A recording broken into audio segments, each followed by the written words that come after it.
Hello. First thing, I have two things to cover. First is a statement. I am not a financial advisor. This is purely for entertainment. If you need financial advice, seek professional advice from my financial planner. Second is, are you a Vaquero or a Cacquero? Now I'll explain what they are. Some of you might already know, but it's not generally known. So I'm going to tell you a story, right, about a fictitious ranch, the YEILDMAX Ranch. And on this ranch, they raise cattle. And to feed the cattle, they also raise hay. Now, a vaquero is a cowboy, right? The cattle is YEILDMAX, and the cowboys are the ones that raise that cattle, move it from paddock to paddock. Now, the Cacquero, as the cattle is moving from one paddock to another, collect the manure, right? And they take it to the field of the hay and they fertilize the field, right? So it's a symbiotic relationship. The cattle provide the income for the rancher, YEILDMAX, and the cowboys work to bring the cattle, YEILDMAX, and other YEILDMAX funds into new areas, new pastures where they can grow. And then the Cacqueros, who gather the manure to fertilize the field so that the hay grows well,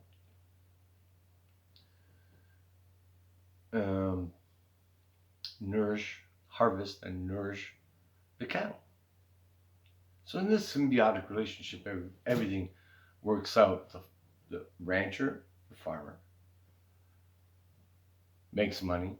The vaqueros, the cowboys, make money, right? YEILDMAX, the cattle, grow big and strong, right? So they're healthy. And the Cacqueros, who gather the manure, right, contribute and also earn a living. And everybody in the symbiotic relationship lives a long and happy life. However, things can go wrong in this storybook of stories. When I look at the ending of this story, it is not all rainbows and sunshine and unicorns and gumdrops. There is a big disconnect between the theory and the practice. Let's look at YEILDMAX. I mean, it's a hot topic, right? And so if you go back to inception, YEILDMAX came out at $20 a share and was paying a monthly distribution. From the time that it started paying monthly distributions to when it changed to weekly, it was paying around 80 cents. You know, $20 stock, 80 cents a month. That's pretty good, right? Because its first distribution was like $1.06, and then it was $1.40, and then $1.20, and then $1.10, and then 90 cents and 80 cents, and it just declined as the share value declined. But if you look at it, when it was a monthly payer and it was paying on average 80 cents, that's 20 cents a week. Then it switched to weekly. And I think the fund managers realize that if we pay out 20 cents a week, we're going to erode the value of the fund, NAV erosion, net asset value, so quickly we're going to go out of business. And at that time, they were about a $300 million fund. They switched to weekly, they brought down the distribution, and it caught on. It caught on. Like anything else that's a speculation, people flock to the next new thing. And over the course of the time since March 2025, it's been paying around 9 to 10 cents a week and eroding the NAV. However, because of the interest, right, and people buying into the fund, it was giving back a lot of the distribution as return of capital, or ROC, right? I got excited about the hype. I watched the YouTube videos about it. I read up on it. And I bought into it in a big way.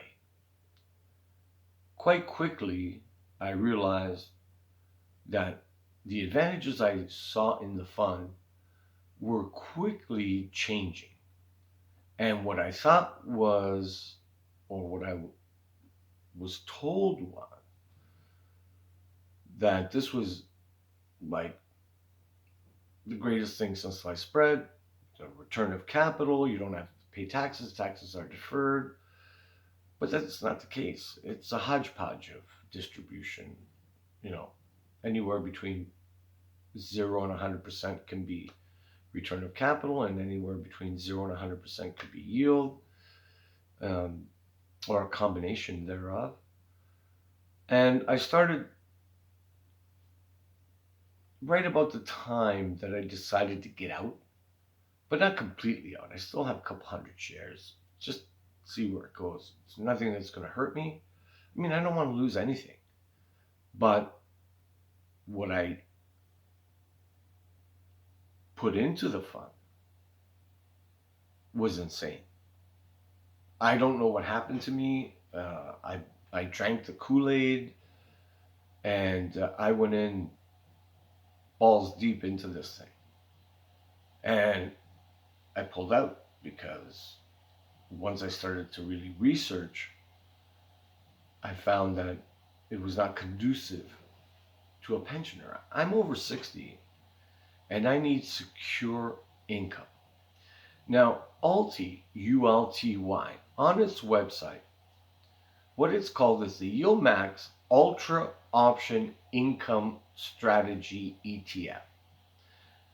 Key in on those words. Option income.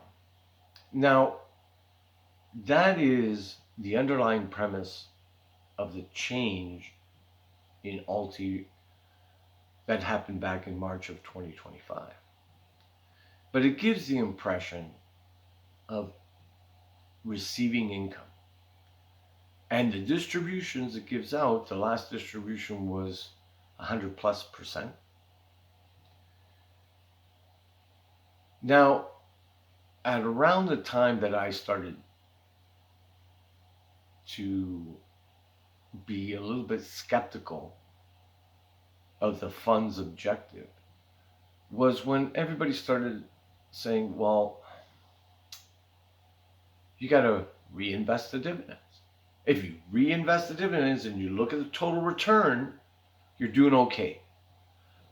It says it's distributing over 100%, 80%, 90%, over 100%, right?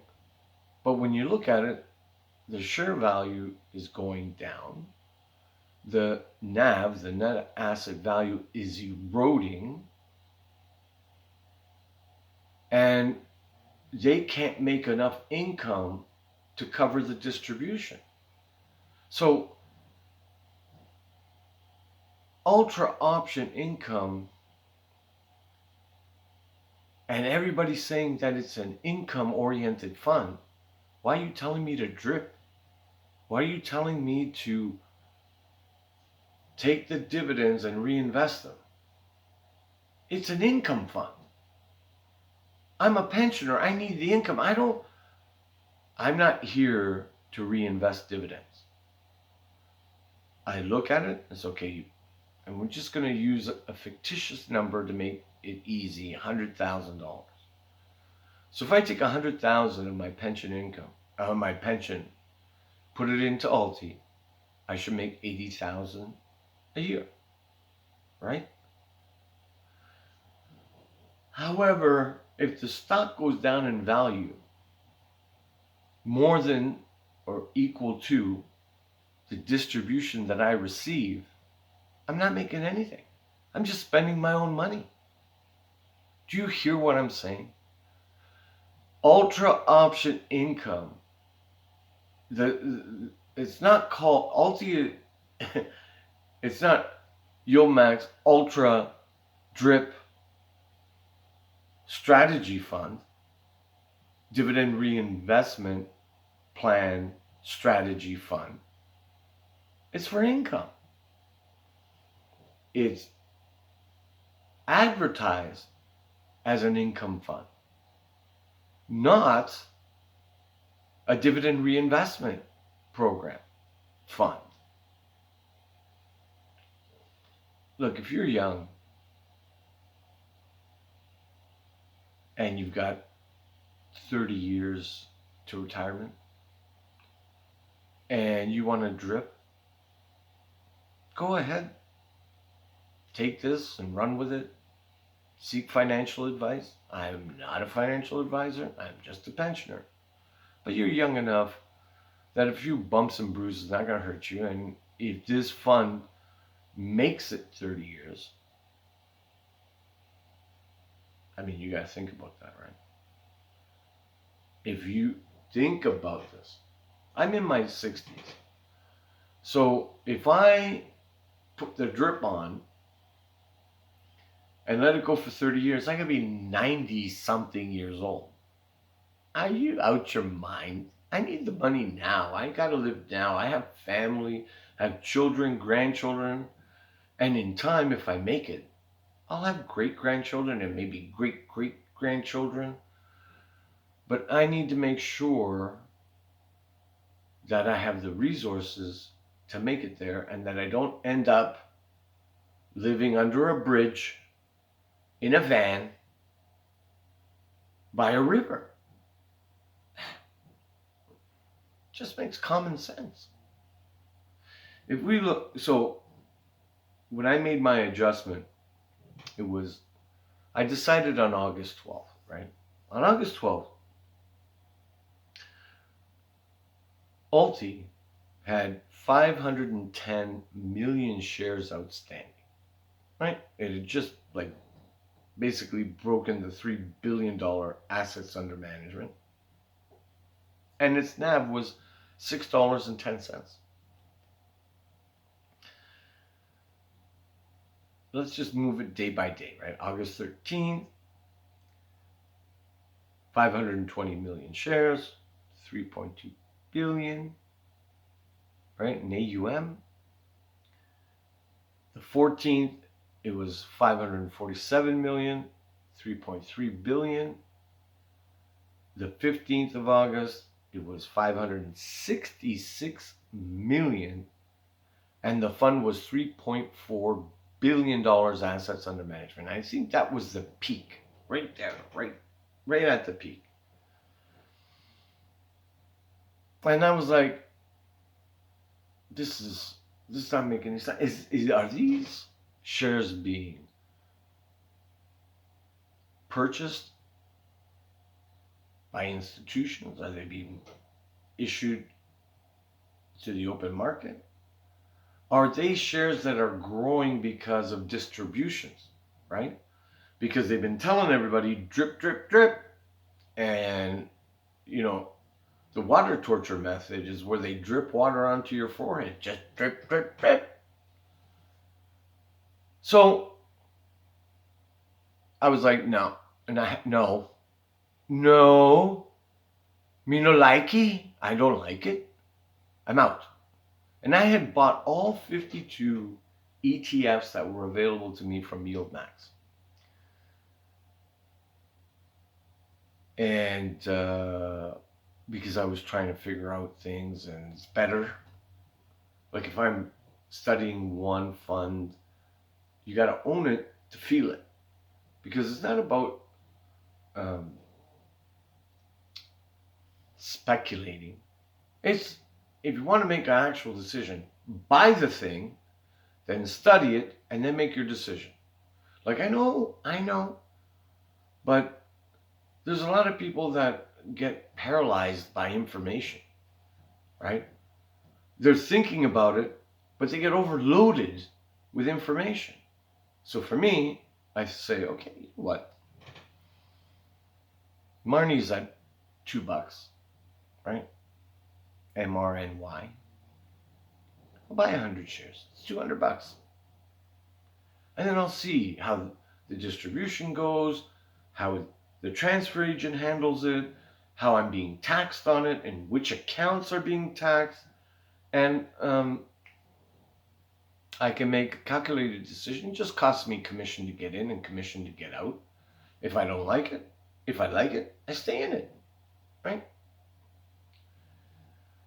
So at the apex,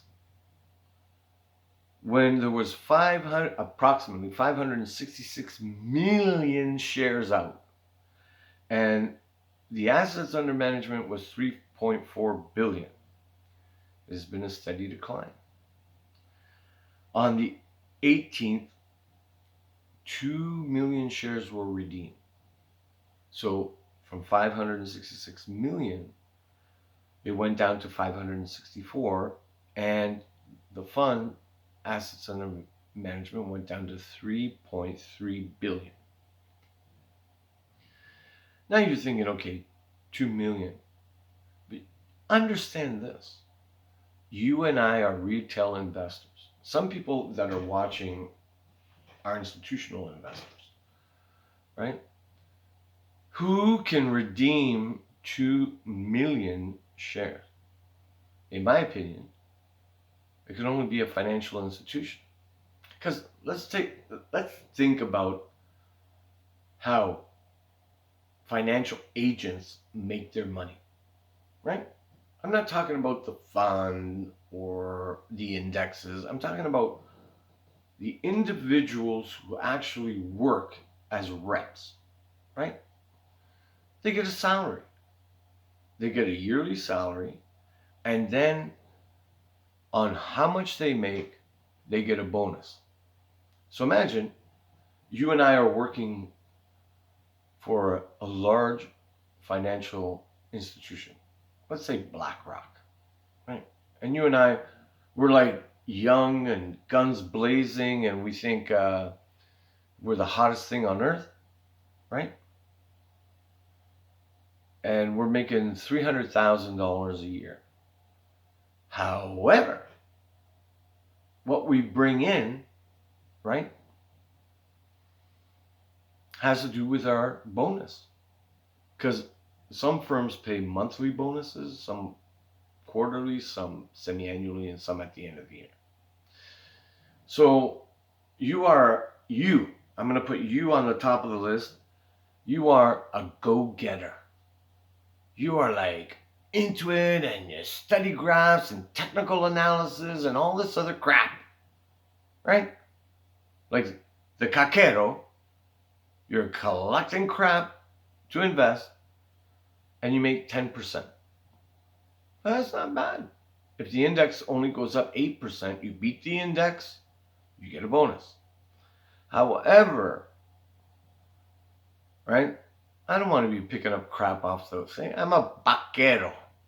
I'm a cowboy, right? I just want to sit on my horse and roam around and stuff like that. Well, if I take the funds that I'm in charge of and just throw them all into ULTY, I make 80%. Right? And if the price stays consistent and the NAV stays consistent, right? My bonus is going to be 10 times what you, the Cacquero, gets, right? Because I'm going to make, if you make 8% and I make 80%, I made 10 times what you made. So my bonus is going to be 10 times bigger. And my opportunities within the organization are going to grow much more than yours. But you are much more sound than mine. However, I just chuck it all into ULTY and do nothing. Like I'll go golfing and I'll go whatever, right? I can't go golf anymore because I'm disabled. Can't walk hardly. But you see what I'm saying? Someone bought 2 million shares, or some individuals that are institutional, in my opinion, bought it so they could play more golf, and then decided, nah, this is BS. Give it back to the Cacquero so he can fertilize the hayfield. So we go on to August 19th, because word gets around, right? $2 million are redeemed, 2 million shares are redeemed, and the share count drops to 557 million, which is a 7 million share decrease, and just on 3.29 billion, roughly, right? Well, now it's starting to snowball, right?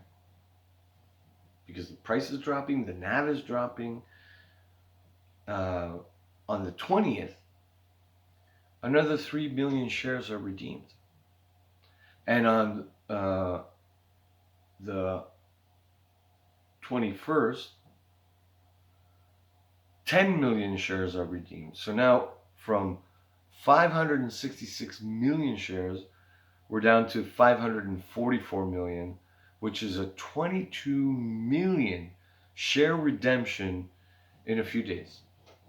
And the NAV, the assets under management went from 3.4 billion, right, down to 3 billion, just a little bit higher than 3 billion.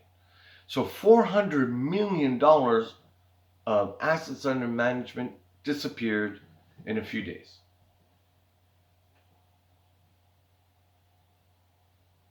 I mean, honestly, you tell me what happened. I don't know what happened, but 22 million shares being redeemed. I mean, I understand that YEILDMAX does not redeem shares willy-nilly, right? They charge 1.3%, I believe, 1.3% management fee. And if $400 million disappears from the assets under management, that's 1.3%. They cannot charge on $400 million. You think they want to give that up? I didn't sell 22 million shares. I didn't go to YEILDMAX and say, here's 22 million shares, give me my money. Something big was going on. And I don't know what it is, but I get out of Dodge, right? Got on my horse. The cattle are sick. They got mad cow disease, and out of town. So by August 21st, the NAV had dropped down to $5.61 from $6.10. That's a 50-cent reduction in NAV, right? That's almost 10% of your money is gone. And what is it, 2 weeks? Let's say they paid 10 cents, right? So you got 20 cents, right? And you lost 50 cents. Now it's come back a little bit, but math doesn't work. So I give you 20 cents of your money back, return of capital. Now they'll adjust it, return of capital and yield I think the latest one is like 40, 60, 40, like 40% return of capital and 60% yield, or some variation of that. I don't have they don't have the latest information. That's another thing. They don't have the latest information on their website at any time. So it's hard to make decisions when you can't get the updated information. This is the age of AI. You know, information should be instantaneous.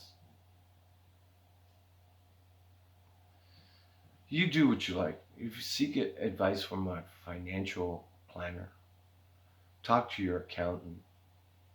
I am not a professional. This is entertainment only, and I'm a pensioner, a disabled pensioner on top of it. So, for me, I have, I think, 100 to 200 shares. I can't tell.